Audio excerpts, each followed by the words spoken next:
esta noche queremos agradecerte este tiempo, Señor, de estudio. Agradecemos, Padre, que tu presencia es en medio de nosotros. Y te damos gracias también por el pastor Carlos, Padre, que comparte con nosotros el estudio de esta noche.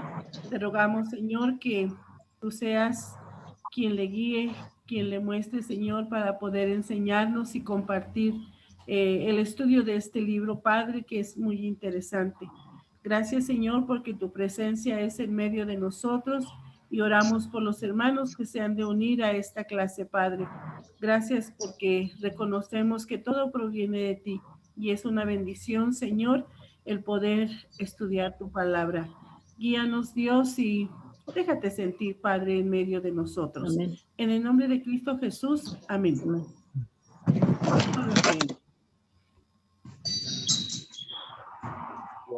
Muy bien, vamos entonces a retomar nuestro estudio del profeta Ezequiel. Ya el martes pasado, gracias a Dios, pues logramos iniciar la clase y estábamos abordando algunos aspectos, sobre todo del movimiento o los movimientos proféticos en el antiguo Israel. Y era importante, decíamos, partir de ello, puesto que hablar de un profeta es también conectarlo con toda esta tradición que encontramos en el Antiguo Testamento y que conocemos como el profetismo bíblico. Entonces, el profeta Ezequiel, de manera particular, se inscribe dentro de una herencia de muchos movimientos que le anteceden, y luego también tendremos otros movimientos proféticos contemporáneos también a Ezequiel, y luego movimientos proféticos y experiencias proféticas posteriores a Ezequiel. Mencionaba entonces lo que era sumamente importante considerar el contexto histórico, el contexto social, político, económico, religioso, en el cual se inscribe el mensaje profético, en este caso de Ezequiel. Y esto vale para el estudio de cualquiera de los profetas y de cualquier libro profético que tenemos en la Biblia. Siempre es bueno conocer ese momento de la historia que vive el pueblo, en el cual se suscita este discurso profético y se encarna, para poder comprender el sentido o los posibles sentidos que tienen estos textos bíblicos. Entonces decíamos que no podemos entrar a estudiar el libro del profeta Ezequiel si no hacemos un breve recorrido de la formación de estos textos y del origen y desarrollo de los movimientos proféticos en Israel. También mencionábamos el martes pasado que dentro de este cuadro que ustedes están visualizando, nos encontramos con la formación a través de la historia de los principales textos que tenemos en la Biblia, tanto del Antiguo como del Nuevo Testamento. Podemos ver que el tiempo de redacción y de formación de los textos del Antiguo Testamento llevó mucho más tiempo que lo que corresponde al Nuevo Testamento, como ustedes lo pueden ver en la gráfica, donde Jesús, el tiempo de Jesús se convierte en ese antes y después en nuestra historia, ¿no? Por eso nosotros cuando hablamos de un acontecimiento antes de Cristo, lo ubicamos con esa simbología, ¿no? Una A, punto C, eso sucedió antes de Cristo. Y acá, como ustedes pueden ver, la escalera viene descendiendo y los años también descienden hacia Jesús buscando el año 0. Y luego de Jesús hacia nosotros, hablamos de acontecimientos después de Cristo. Entonces vemos también que la escalera va ascendiendo, y los años entonces van hacia arriba después de Cristo.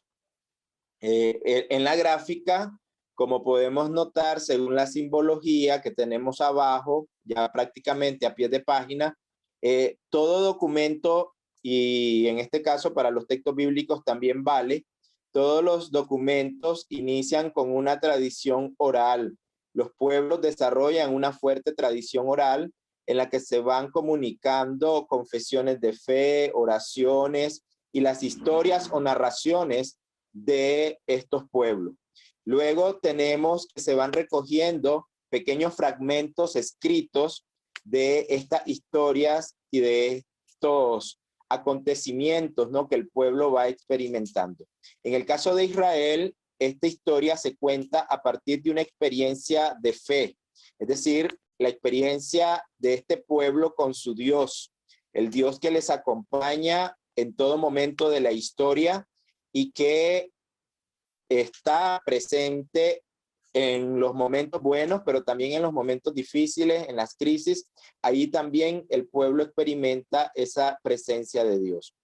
Y es desde ahí que vamos entonces a comprender esta historia bíblica a partir de la fe.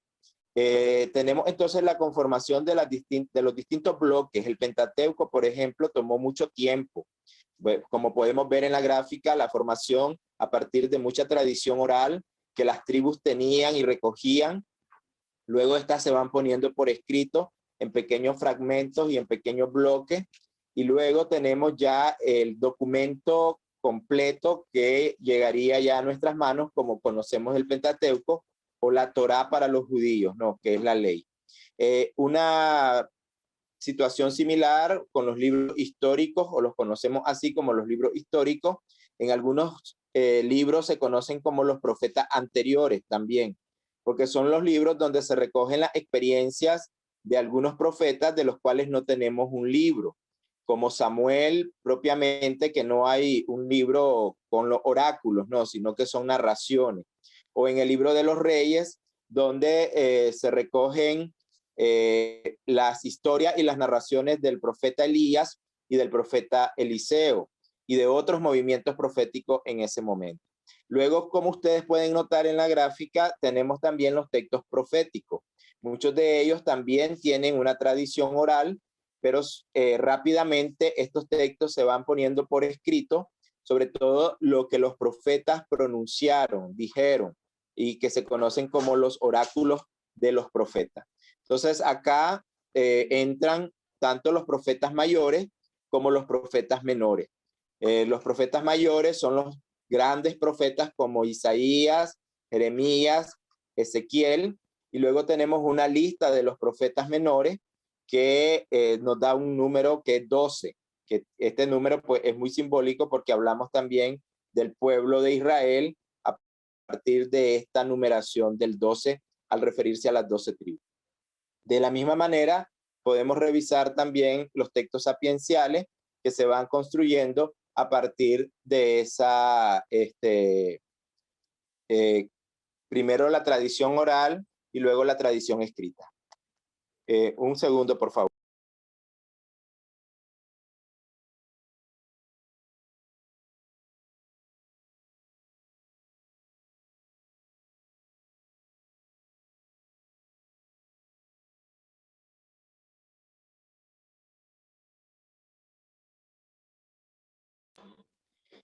Muy bien, entonces tenemos toda esta conformación de lo que son los textos del Antiguo Testamento, y dentro de ellos pues se ubica también el texto del profeta Ezequiel. Y luego vamos a presentar una lámina donde hablaremos un poco sobre el tema de la redacción y también la canonización de los libros. De hecho, sabemos que el texto de Ezequiel fue uno de los textos más polémicos y más discutidos para su canonización, sobre todo por el lenguaje, las imágenes, las figuras que se utilizan en este libro para hablar de la relación de Dios con su pueblo. Para algunos resultaban imágenes y simbologías bastante fuertes, a veces casi violentas, y eso fue lo que se discutía para definir si el libro finalmente se canonizaba, es decir, se iba a considerar sagrado o no. Entonces, dentro de los textos, pues Ezequiel fue uno de los que más se discutió a la hora de este proceso de canonización. Luego volveremos un poco en este tema. ¿Podemos pasar, por favor, a la siguiente página de la presentación? En esta gráfica hay un resumen del nacimiento, desarrollo y ocaso de los movimientos proféticos en Israel. Si ustedes se fijan, está dada a partir de una recta en la parte inferior donde aparecen los años. Se menciona más o menos el año 1000, cuando surge la monarquía en Israel, que a la par de la monarquía tendríamos el surgimiento con mucha fuerza de los movimientos proféticos. Es decir, surgen los reyes y a la par de los reyes también surgen los profetas. Los profetas desarrollan un ministerio que a veces lo confundimos y pensamos que es un ministerio religioso. El profeta no es tanto un hombre o una mujer religiosa en el sentido como tal vez hoy utilizaríamos esa palabra. Los profetas desarrollan más bien un ministerio crítico ante los distintos sistemas, incluyendo el sistema religioso. Vamos a encontrarnos a los profetas de repente tomando distancia con el templo y con toda la teología oficial del momento, y haciendo una crítica también a los religiosos de su tiempo, a los políticos, a los grandes comerciantes, a los que imparten la justicia y a otros grupos proféticos. De repente encontramos también a profetas que confrontan a los que desde esa perspectiva serían considerados falsos profetas. Entonces, el ministerio profético es un ministerio amplio, que se convierte en una posición crítica ante las estructuras, los sistemas y los poderes cuando estos se apartan del propósito de Dios de traer bienestar, el shalom, la justicia y la misericordia. Entonces, cuando esto no está presente en la sociedad, entonces los profetas levantan su voz para hacer una crítica. Desde esa perspectiva podríamos también pensar en estos movimientos proféticos como la conciencia social que de alguna manera está llamando al pueblo, pero también a las autoridades a retomar estos valores fundamentales que aparecen en nuestros textos bíblicos y poder conducir entonces la vida del pueblo hacia ese shalom, ese bienestar, esa justicia de la cual vamos a ver en estos discursos proféticos. Ahora, los profetas, por otro lado, también inciden, son grupos y movimientos de incidencia pública y política. Encontramos desde el inicio, ¿no? Cuando surge la monarquía, encontramos a un profeta Samuel que unge a los primeros dos monarcas. Samuel va a ungir a Saúl y luego también será él el que va a irrumpir en la vida pública y política ungiendo a David. Y de esa manera también poniendo tensiones, ¿no? Frente al sistema monárquico naciente. El arco entonces que podemos ver en la gráfica nos presenta al movimiento profético como el desarrollo de todo esto en un día. Por eso ustedes pueden ver estos soles que aparecen en la gráfica, pensando que el movimiento profético nace por la mañana, luego se va desarrollando al mediodía, tiene su máxima expresión de desarrollo y luego por la tarde el movimiento va decayendo y va llegando a su ocaso. Como todo movimiento, pues tiene esta perspectiva, ¿no? De nacer, desarrollar, crecer y luego también comenzar a decaer. Y por ello acá el gráfico lo hace pensando en el movimiento como que si se desarrolló en un día. Pero ustedes en la recta tienen el tiempo real. Los movimientos proféticos entonces nacen, van a surgir con fuerza con la monarquía. Entonces estamos hablando del año 1000 antes de Cristo. Y como ustedes pueden ver en la gráfica, los movimientos proféticos van a acompañar la historia del pueblo de Israel, tanto del reino del norte como del reino del sur, durante varios siglos. Entonces tenemos los años 800 al 700, que es la época de oro que se conoce del profetismo. Luego el año 600, el 550, el 450 y llegando al año 400 antes de Cristo. Ya en el año 400, ya buscando el año 300, es cuando los movimientos proféticos van perdiendo auge y van perdiendo fuerza. Esto probablemente tiene varias explicaciones. Una de ellas es que al tener ya un texto fijo, cuando ya estamos a la altura del año 400, ya el pueblo, después del exilio babilónico, cuentan con la Torá, con la ley, y cuentan con los escritos, y con muchos oráculos proféticos también que se van a tener en ese momento recogidos en muchos textos. Entonces el pueblo, al tener la palabra escrita de Dios, consideran que ya no es necesaria esta palabra profética, porque ahora lo importante es referirse a la palabra escrita, sobre todo la Torá, la ley. Y por ello es que en vez de los profetas van a surgir otros movimientos que van a ser importantes en ese contexto de la palabra escrita, como va a ser los intérpretes o maestros de la Torá, intérpretes y maestros de la ley. Estos son ahora necesarios para leer la Torá, para interpretarla y para decirle al pueblo entonces qué es lo que Dios quiere a partir de esta ley.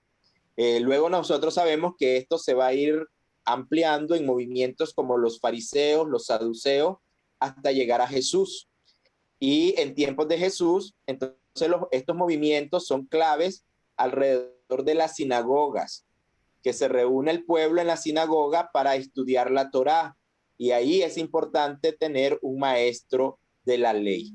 Es tanto la importancia de estas personas que a Jesús también se le llega a llamar rabí, maestro, porque eran las personas de mayor dignidad y reconocimiento social y religioso en tiempos de Jesús. Pero nos vamos a dar cuenta también por el testimonio de los evangelios que los movimientos proféticos siguen y que son movimientos que siguen en resistencia. Juan el Bautista es heredero de estos movimientos proféticos y Jesús de Nazaret también es heredero de estos movimientos proféticos. Y veremos también en los evangelios que en muchos casos Jesús es llamado profeta porque recoge de alguna forma este legado que vamos viendo en todos estos movimientos. Pero sí también es importante revisar que hay un nacimiento, hay un desarrollo y como todo también hay un declive de los movimientos proféticos en Israel. Y el tiempo que tenemos que abarcar acá va del año 1000 alrededor del 400 antes de Cristo. Ahora bien, en los primeros momentos del profetismo vamos a encontrar a estos profetas que ya mencionábamos, de los cuales no hay oráculos propiamente, sino que tenemos narraciones, historias que se cuentan alrededor de lo que estos profetas hicieron en su momento, sobre todo para acompañar el nacimiento de la monarquía y luego esta división de los reinos, el reino del norte y el reino del sur. Tenemos a Samuel como un profeta clave y algunos presentan a Samuel como un personaje bisagra. Samuel cierra el periodo de los jueces, el último juez.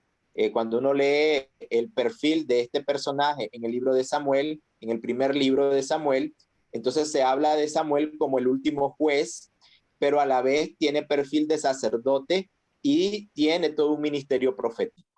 Luego tenemos a otros profetas como Ahías, Natán y con mucha fuerza a Elías y a Eliseo profetizando ya en el reino del norte, en Israel. Luego, siguiendo hacia un poco las 10 de la mañana del movimiento profético, nos encontramos, como ya decíamos, con la época de oro, este siglo VIII antes de Cristo, y tenemos a los grandes profetas del norte que son Amós y Oseas. Los profetas del norte que tenemos un libro, Amós y Oseas. Los profetas del norte que no tenemos libro, Elías y Eliseo. Entonces, estos van a ser los grandes profetas del norte, Elías, Eliseo y luego Amós y Oseas. Y en el sur profetizarán Miqueas, Isaías, por lo menos la primera parte del libro de Isaías se corresponde a este periodo, y el profeta Jeremías. Ya un poco al final de este periodo, Jeremías acompaña todavía la parte de la monarquía, pero también él estará presente cuando se da el tiempo del exilio en Babilonia. Luego tenemos este periodo, ¿no?, que se llama el periodo del juicio y la desesperanza, que es cuando se da la destrucción de Jerusalén alrededor del 597 a.C., y vamos entonces al exilio en Babilonia. Y acá tenemos a estos profetas del consuelo y de la esperanza, como el segundo Isaías y el profeta Ezequiel. Entonces, acá ya vemos que podemos ubicar de manera muy concreta en el momento histórico en que Ezequiel va a desarrollar su ministerio profético. Será en el momento en que Babilonia destruye Jerusalén. Es más, sabemos por el mismo texto de Ezequiel que el profeta es llevado al exilio a Babilonia en la primera deportación. Recordemos que van a haber por lo menos 3 deportaciones importantes, y Ezequiel va al exilio desde el primer grupo, es deportado hacia Babilonia. También en la segunda deportación son llevados otros grupos proféticos. De estos oráculos tenemos lo que conocemos como el segundo Isaías. Entonces, Ezequiel es contemporáneo a estos profetas del segundo Isaías, o el Deutero Isaías, que hablan entonces de una consolación y de una esperanza para este pueblo que ahora vive el exilio en Babilonia. Posterior a esto, ya vamos un poco después del mediodía y volvemos al tiempo del posexilio. Babilonia ya no es imperio, ahora nos encontramos con los persas, y el emperador Ciro el persa, a través de un edicto, permite que los distintos pueblos que estaban exiliados regresen a sus territorios, y da libertad religiosa amplia a estos pueblos. Entonces los judíos retornan, una buena parte, no todos, pero una buena parte de los judíos van a retornar entonces a Palestina, y se va a comenzar todo un periodo de la reconstrucción de las viejas instituciones. Encontramos a un Nehemías reconstruyendo los muros, y también a un profeta Ageo y Zacarías, por lo menos la primera parte de Zacarías, apoyando la reconstrucción del templo, lo que luego será el segundo templo de Jerusalén. Y aquí también tenemos a los profetas, de los cuales se recoge su oráculo en la última y tercera parte del libro de Isaías, y que se conoce como el tercer Isaías, que también generan una propuesta de pueblo, de nación, un poquito distinta a la que proponen los que vienen del exilio, apoyados por Ageo y Zacarías, por ejemplo. Entonces, acá tenemos estos otros movimientos que ya son posexílicos. Y luego, ya en el establecimiento de estas instituciones y buscando ya lo que conocemos como el periodo también de los griegos, vamos a ir hacia los últimos profetas, Zacarías y Joel, Malaquías, entre otros. Entonces, este es un poco un panorama que nos puede ayudar para identificar el desarrollo de los movimientos proféticos. Darnos cuenta que los profetas o estos movimientos acompañan al pueblo en diferentes momentos de su historia, distintos contextos. Por ello es que no podemos poner a todos los profetas en el mismo saquito y pensar, bueno, todos dicen lo mismo, todos hablan de las mismas cosas. No, cada profeta se ubica en su propio contexto, y el discurso que se genera responde a las situaciones que está viviendo el pueblo, situaciones sociales, políticas, religiosas, económicas que vive la gente, y el profeta entonces tiene una palabra de Dios para el pueblo en esos distintos momentos de la historia. Es por ello que es sumamente importante ubicar el contexto de Ezequiel. ¿En qué momento profetiza Ezequiel? Para que entonces uno pueda entender, comprender mejor estos sentidos y significados del querigma profético, es decir, del mensaje del profeta en el contexto. Bien, entonces con esta gráfica ustedes pueden volver luego para revisar de manera más cuidadosa estos distintos momentos y periodos del profetismo en Israel. Pasamos entonces a la siguiente presentación, la página 6, que tenemos acá. Nuestros, son importantes cuando hablamos también de los movimientos proféticos, que en estos libros encontramos relatos de vocación o relatos de llamamiento. Ustedes de tarea tenían leer los primeros 3 capítulos del libro de Ezequiel. Si ustedes hicieron la tarea, pudieron notar que en ese contexto de estos capítulos se da también el llamamiento de Ezequiel. Es aquí donde Ezequiel recibe el llamado de Dios para ser profeta. Y repito, no, Ezequiel viene en este grupo de los primeros deportados y él era sacerdote en el templo de Jerusalén. Y ahora, estando en Babilonia y en este contexto de crisis, tiene que acompañar al pueblo, a este pueblo que se siente olvidado, relegado por Dios y que está viviendo una situación sumamente crítica en cuanto al tema político, al tema social. Son semi-esclavizados y tienen que trabajar ahora en el imperio, lejos de su tierra y ahora en estas condiciones de extranjeros, viviendo en Babilonia. Entonces nos podemos imaginar toda la situación, la gravedad de la crisis que está viviendo la gente y cómo entonces Ezequiel tiene que levantarse como profeta para guiar al pueblo en una reconstrucción primero moral y espiritual, porque es volver a este Dios que ellos creen que les ha abandonado. Entonces, cómo volver a afirmar la fe y la esperanza en tiempos difíciles y en tiempos de crisis. Ese será un poco el desafío que tendrá Ezequiel y otros movimientos proféticos en este momento de la historia. Y encontramos entonces la importancia de estos relatos de vocación, que también son una manera de decirle al pueblo de quién recibe el profeta su autoridad, cuando se deja claro que la palabra que el profeta anuncia no le pertenece. Es una palabra que él ha recibido de él quien lo ha llamado. En este caso es la palabra de Dios. Entonces es por ello que la fórmula que encontramos en los profetas se repite constantemente. Vino palabra del Señor al profeta. Y de esa manera se reafirma que no es la palabra del profeta, sino la de Dios.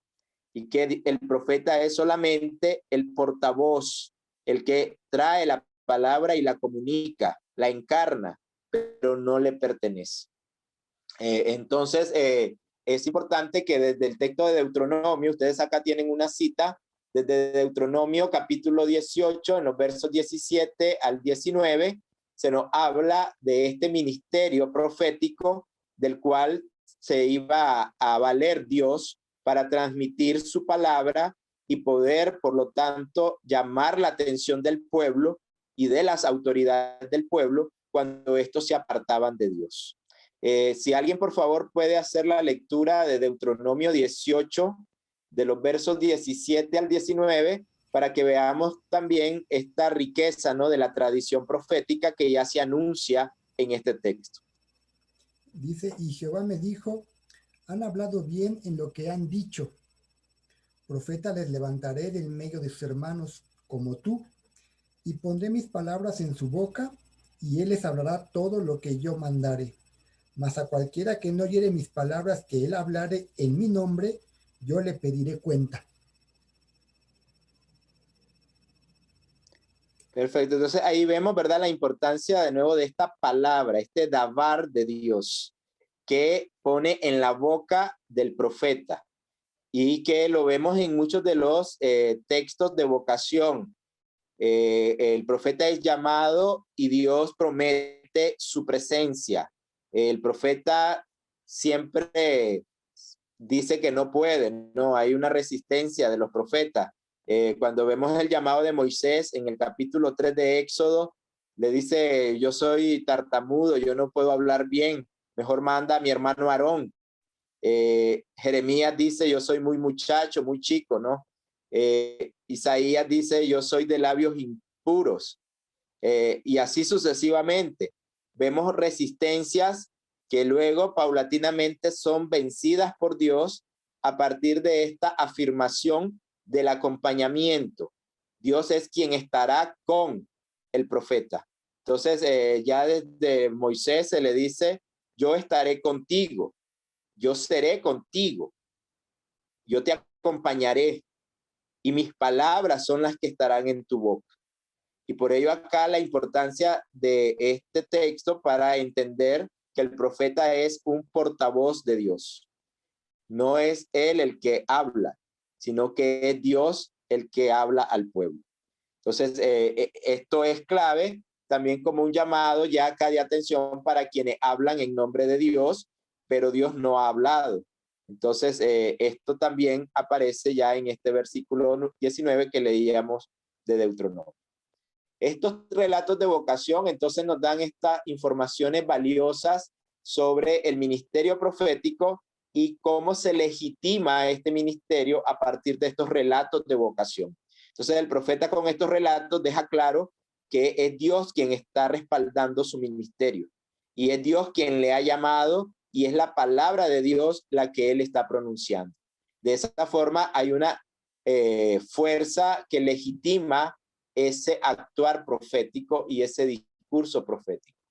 Y entonces, en este caso, es importante volver al tema de que el profeta recibe una palabra que se encarna en esa realidad que vive el pueblo, palabra que ha sido recibida de Dios y que, por lo tanto, el profeta ahora tiene una vocación y un llamado y una misión para la cual él tiene que responder en ese sentido. Muy bien, vamos a la siguiente presentación, la siguiente página. Acá un poco ya de lo que hemos hablado en cuanto a estos libros proféticos que se recogen en el Antiguo Testamento, ya pensando en los documentos como tales. Yo he mencionado, una cosa es el ministerio del profeta, y el momento en que el profeta anuncia y pronuncia estas palabras delante de sus contemporáneos. Y hay otro momento en el cual se recogen estos oráculos y se componen los libros. Y aquí probablemente hay manos redactoras también que hay que tomar en cuenta. Entonces hay un proceso luego que se conoce como la canonización, que es cuando el texto se convierte en texto sagrado y ya pasa a ser parte esencial de las Sagradas Escrituras para el caso, ¿verdad?, del pueblo hebreo, que es el Antiguo Testamento. Entonces, en ese largo periodo en el cual se van recepcionando estos documentos, también se van actualizando.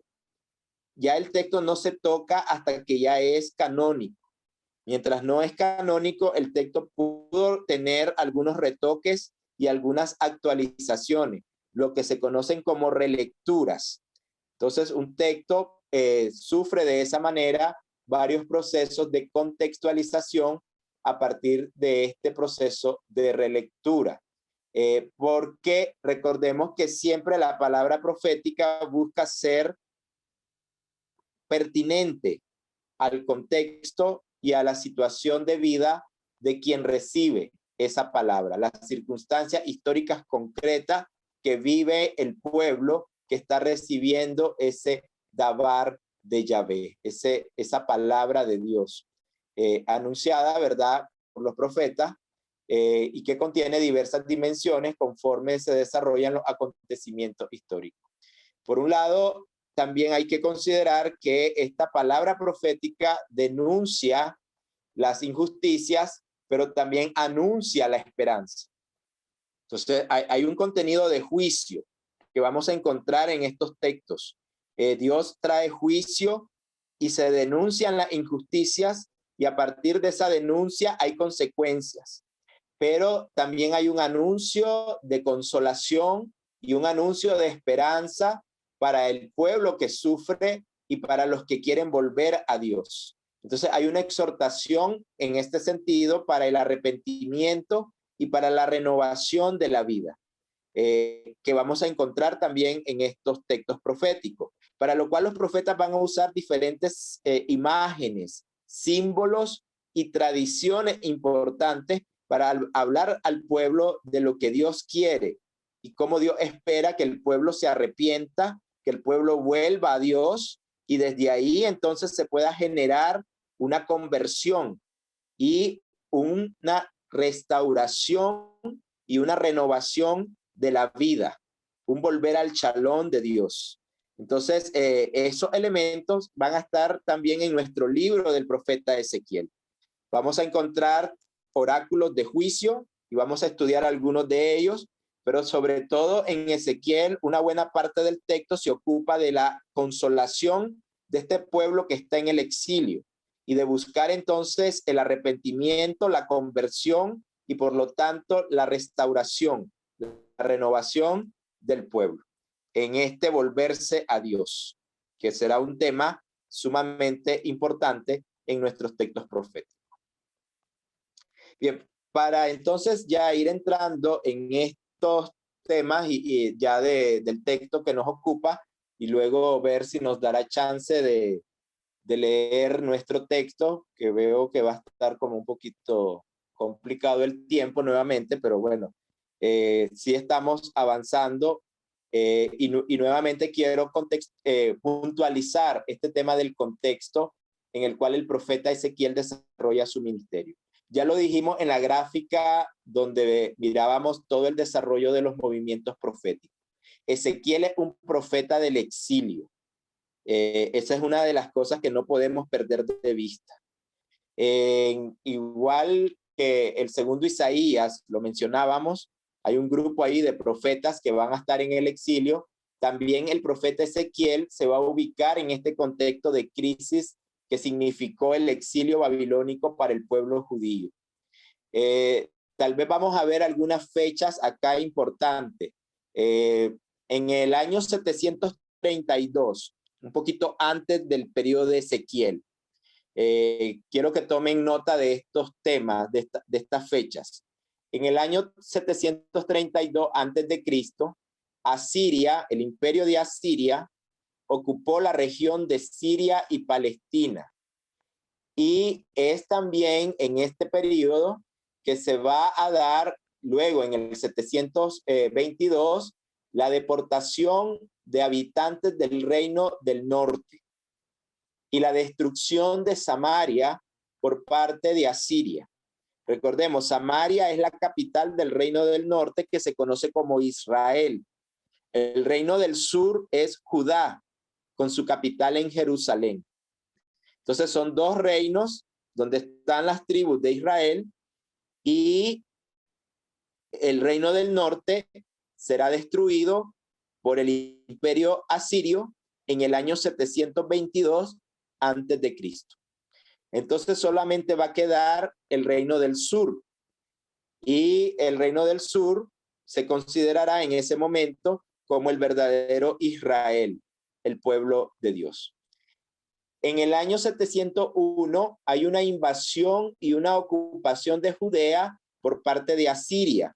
Eso lo podemos ver en los libros de los reyes y también en el libro de Isaías. En la primera parte de Isaías se nos habla de este sitio que se le pone a Jerusalén por parte de Asiria, pero que finalmente no prospera y la ciudad no cae. Jerusalén se salva.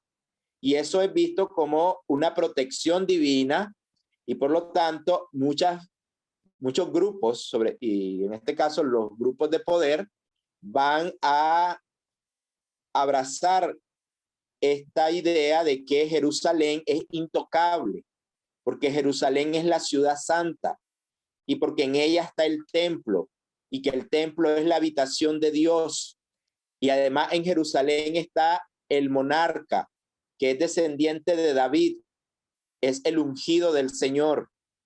Y entonces hay una teología alrededor de todas estas instituciones que se va a afianzar dándole falsas esperanzas al pueblo y a los dirigentes creyéndose intocables a partir de estas ideas. Y los dirigentes siguen viviendo una vida llena de lujos y de opulencia, mientras el pueblo sigue oprimido y sigue viviendo todo tipo de injusticia. Se levantarán voces nuevamente de los profetas. Jeremías será uno de los profetas importantes que hablará en ese contexto y le dirá al monarca y a los poderosos: si no se arrepienten, vendrá la destrucción e irán al exilio. Pero ellos también escuchaban las voces de otros profetas que decían: no, todo está bien porque tenemos la protección de Dios, porque vivimos en la ciudad santa, porque el templo es la habitación de Dios y porque el monarca es el ungido de Dios. Por lo tanto, nada nos puede pasar. Entonces, Jeremías, de un lado, hablando de juicio y de destrucción, y otros profetas del otro lado, hablando de tranquilidad. Todo está bien, sigan viviendo como están viviendo, no se preocupen, porque Dios está de nuestro lado. Conocemos la historia, ¿no? En el año 612, Babilonia surge como nuevo imperio. Nínive es destruida. Nínive es la capital de Asiria. Nínive es destruida y Babilonia entonces se levanta como el nuevo imperio. Y en el año 597 antes de Cristo se da la primera deportación de judíos hacia Babilonia, incluyendo al monarca. Esto lo podemos leer en los libros de los Reyes y en el libro de Jeremías. Tenemos entonces una deportación por parte de Babilonia porque el monarca de Jerusalén, de Judá, se había rebelado contra el poder imperial. Luego hay una segunda revuelta. Bueno, hay que decir que en ese año 597, en esta primera deportación, también va Ezequiel, un sacerdote del templo, acompaña al pueblo en esta primera deportación. Él es parte de ese grupo de los deportados. Casi 10 años después, nuevamente hay una revuelta y una resistencia en contra del imperio en el año 586 antes de Cristo. Babilonia vuelve a enviar su ejército y esta vez no hay solo una deportación.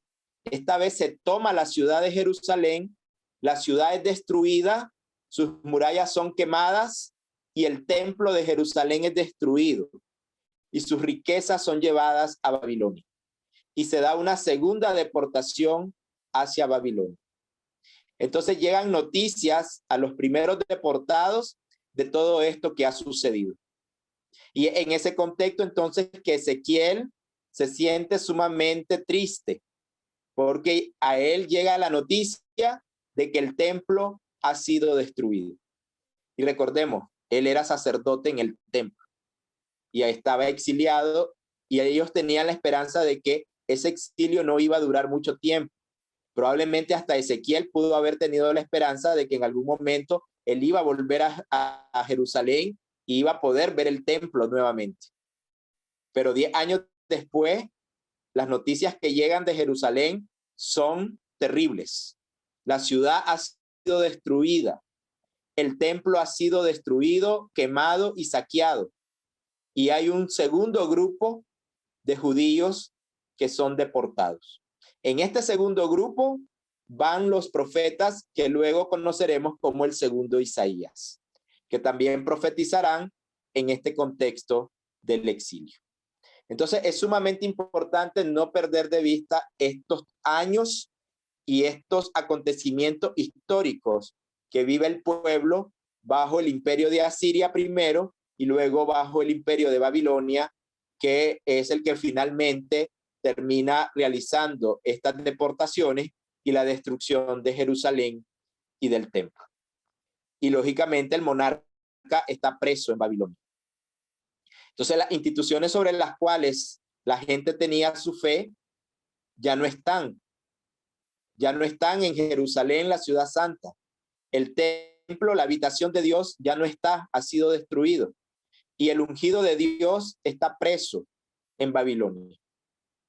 Entonces, el pueblo tiene que reconstruir su historia, reconstruir sus tradiciones, y desde ahí entonces los sacerdotes como Ezequiel, profetas y escribas comenzarán un trabajo importante para releer estas tradiciones antiguas, enmarcarlas en este contexto del exilio y poder entonces hablar de una fe y una esperanza que trascienda la crisis, para que el pueblo pueda seguir caminando y pueda seguir creyendo en Yahvé, el Dios de Israel.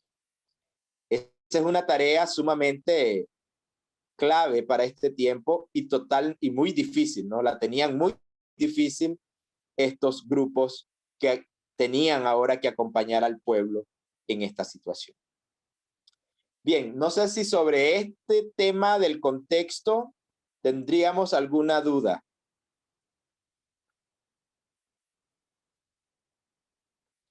¿O nos queda claro el momento histórico en el que Ezequiel va a trabajar?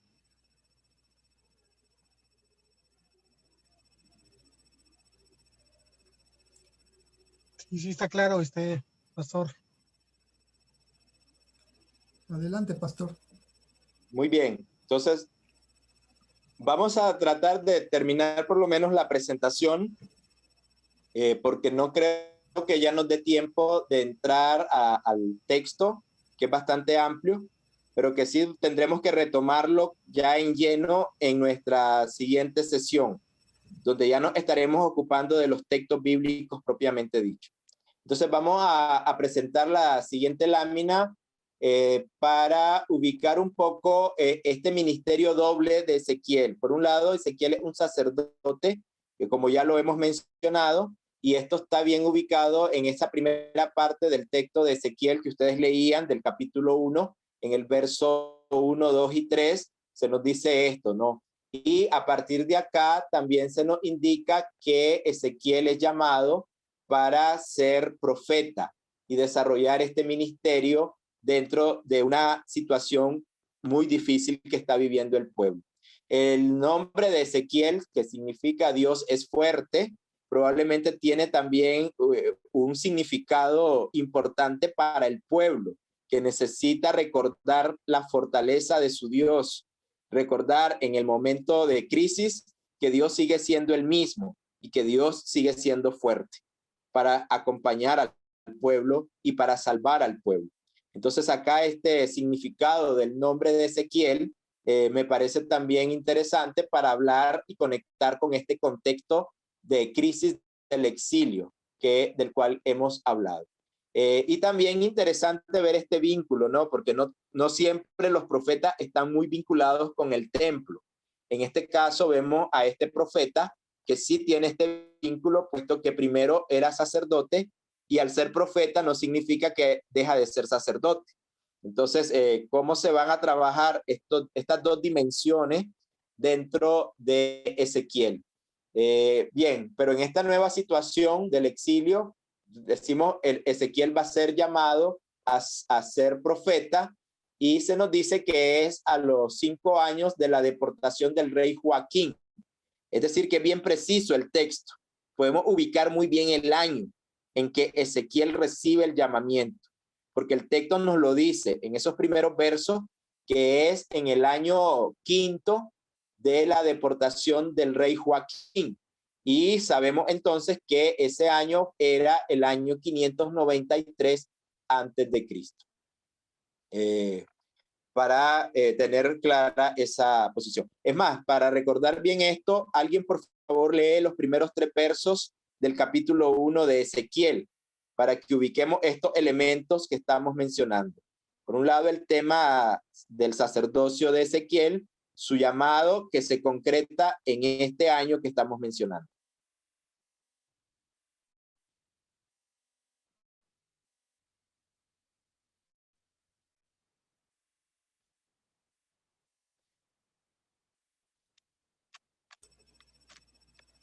Dice, aconteció en el año 30, en el mes cuarto, a los 5 días del mes, que estando yo en medio de los cautivos junto al río Quebar, Los cielos se abrieron y vi visiones de Dios. En el 5.º año de la deportación del rey Joaquín, a los 5 días del mes, vino palabra de Jehová al sacerdote Ezequiel, hijo de Buzi, en la tierra de los caldeos, junto al río Quebar. Vino allí sobre él la mano de Jehová. Muy bien, gracias, hermano. Entonces vemos acá, ¿verdad?, que hay una citación muy concreta del momento histórico en el cual Ezequiel inicia este ministerio. Y es en este año 5.º de la deportación del rey. Por ello, entonces sí podemos precisar esa fecha, que es el año 593 antes de Cristo. También el contexto es bien claro. Ezequiel está con el grupo de los deportados en la tierra de los caldeos. Y también se nos dice que era sacerdote. Y entonces todos estos elementos están ahí de manera muy puntual en estos primeros 3 versos. Y lo otro importante es el tema de que inicia el texto con una teofanía. Cuando hablamos de una teofanía, no es una revelación divina, una manera de mostrar lo divino, y los cielos en este caso representan ese espacio de lo divino. Los cielos se abren y el profeta ve visiones de Dios y sobre él viene la mano de Dios. Luego más adelante en lo que ustedes leyeron se va a hablar del espíritu, la ruaj de Dios que viene y está sobre el profeta. Entonces, todos estos elementos se conjugan precisamente para hablarnos de lo que viene, que es una teofanía, una revelación de lo divino.